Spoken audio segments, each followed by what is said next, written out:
is called the Planning to Write a Research Article one, which is another one.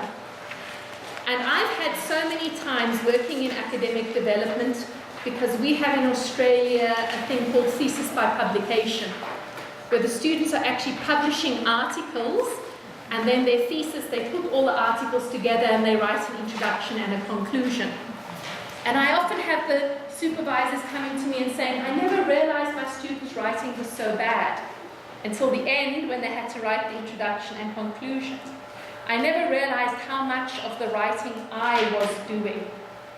Okay, and the reason for that is sometimes as supervisors, we tell the students, give us the data, give us that, and we take over the writing process.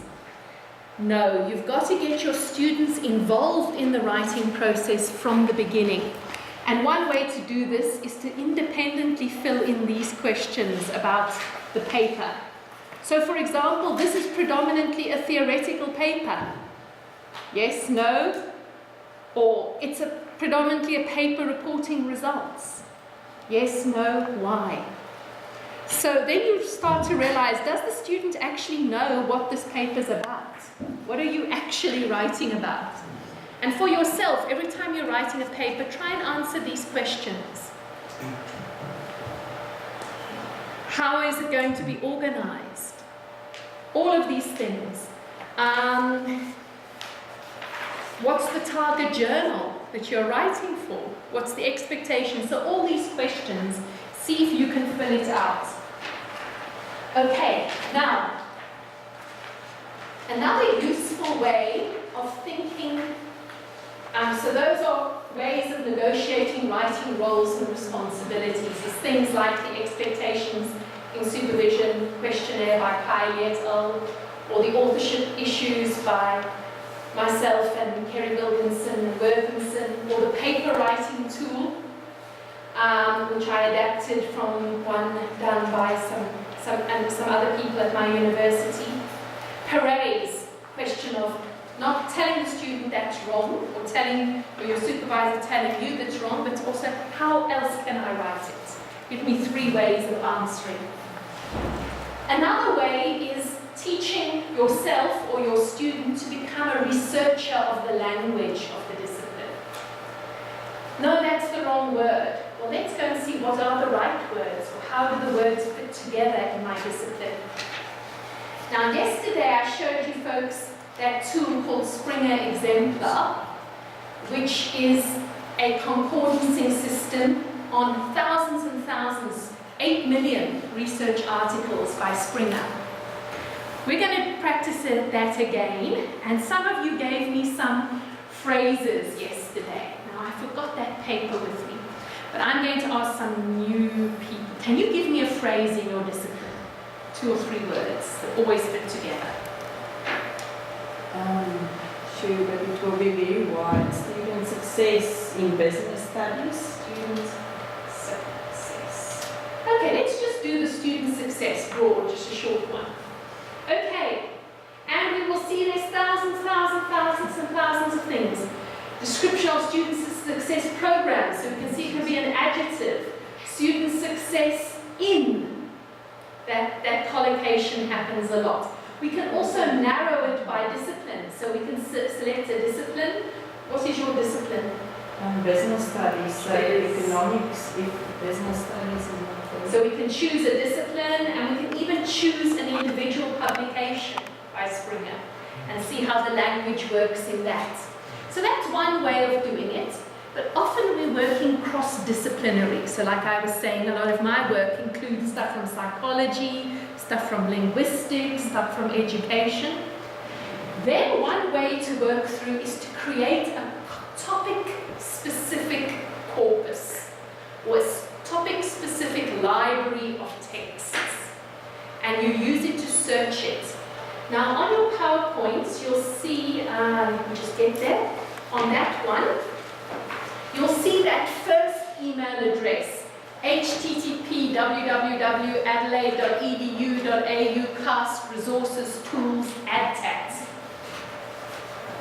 We've developed a tool at the University of Adelaide that helps students to upload papers and then search for the language of the papers in it. And it's called the Adelaide Text Analysis Tool. All right? You can that's where it is, the Adelaide Text Analysis Tool. And it's software that you can download either for a Mac version or for a Windows version. Now, I'm not going to download it again. I have downloaded it here. And once you've downloaded it, it looks like this. Okay. But now it's an empty thing. It doesn't have anything in it. So what I want to do is I want to load papers into it so that I can look at the language within papers. Now, for this software to read the papers, and by the way, we've checked it with copyright, they accept it. It's acceptable to upload into here because you're looking at the language. You're not copying the thing. We've actually gone through the lawyers and whatever. It's fine for copyright. So what you're going to do is basically the ideal is that all your literature review papers, all your articles, and for your students you would recommend the articles that are the most important articles on that topic. The quality of the searching is improved by the number of papers. So you want a lot of papers. You want maybe 50 papers. That's a good number. And you want to represent all your disciplines that you're drawing together if you're working cross-disciplinary. So that really is to go and check those top journals in your discipline. Also gives you those good papers. Okay, so here I am. Now what I need to do is I need to first make the texts readable. So I've downloaded some papers on postgraduate supervision, because that's the area I'm interested in. And I need to turn them, here's the papers, file, come on, why are you not working? I need to go file, save as. File, save as, text only. And then I save it as text only. All right. Now, it's going to destroy any of the pictures or equations or things like that. But that's not the purpose of this exercise. For pictures or equations, that's another purpose. Here you're just looking at the language.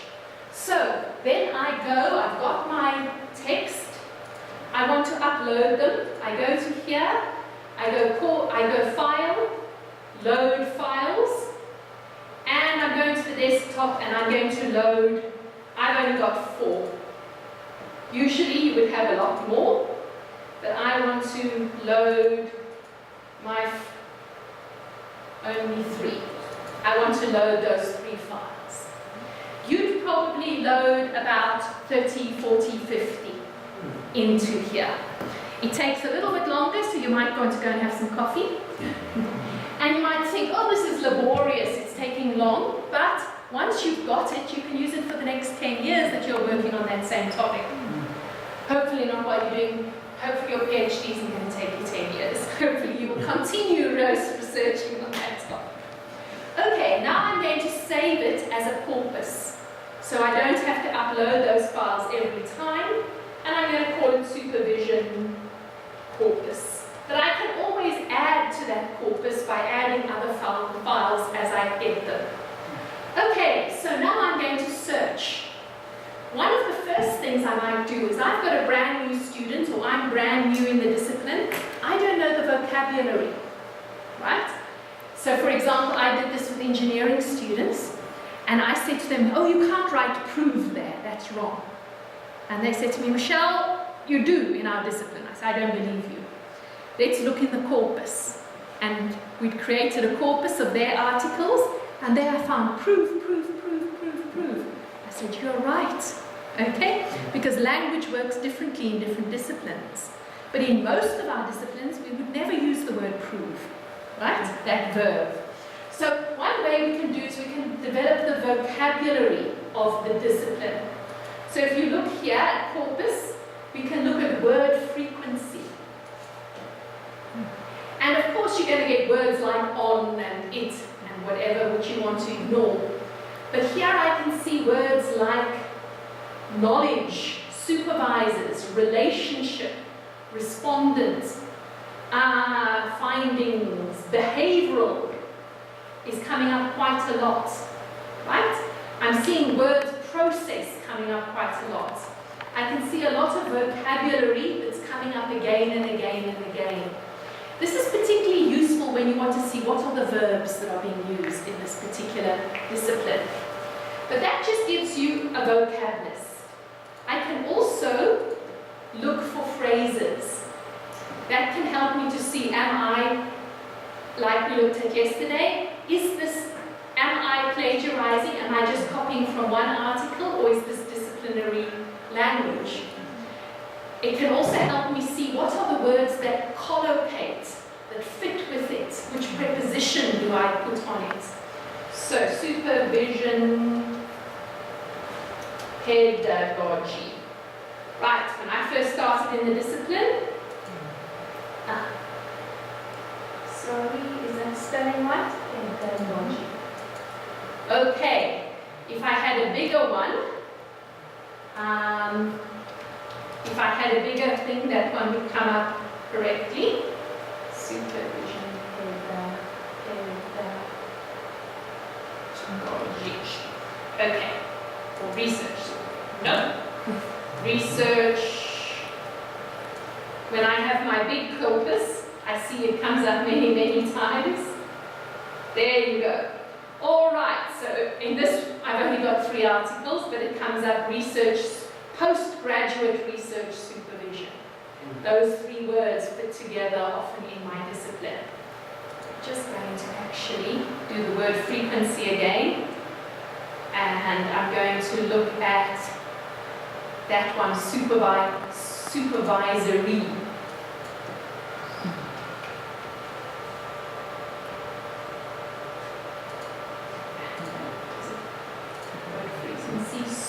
Supervising, sorry, which for me would be quite a weird word.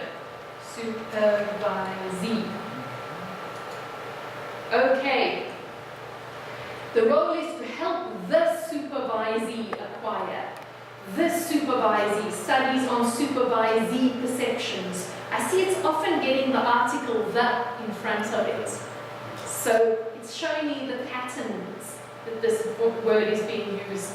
Supervisor and supervisee, etc., etc. Yes? Are these now excerpts from the 3? These are excerpts from the 3 texts. So it gives you excerpts from the 3 texts in context. And you can look at them. So you can also look at how do they fit together. So, I mean, I'm cheating now. I'm using ones that I know are there. But when you're looking at a big corpus, it's much easier to look at the pattern supervisee. And I'm looking at perceptions. And I'm seeing, are they associated with each other? Yes. Studies on supervisee perceptions, beginning supervisee perceptions. So I can see these phrases can fit together. They're making a pattern. So your basic functionality is you can see what are the words and how often are they used. You can see which words are there and where do they fit and what other words come around them typically. And then you can look at which words are commonly associated with each other as well. So that's one way of not telling your students or fixing stuff for your students, but getting your students to go and check for themselves how to do it. And we'll have a little short snippet on this on the website shortly. So you don't have to teach your students how to use this. They can go and work out for themselves how to do this. Okay, so you can build the discipline vocabulary. You can tell them, I think this is wrong, go and check if it's wrong or right with vocabulary and language. And you can also, instead of correcting everything, you can give them feedback, or you can ask your supervisor to give you feedback in separate categories.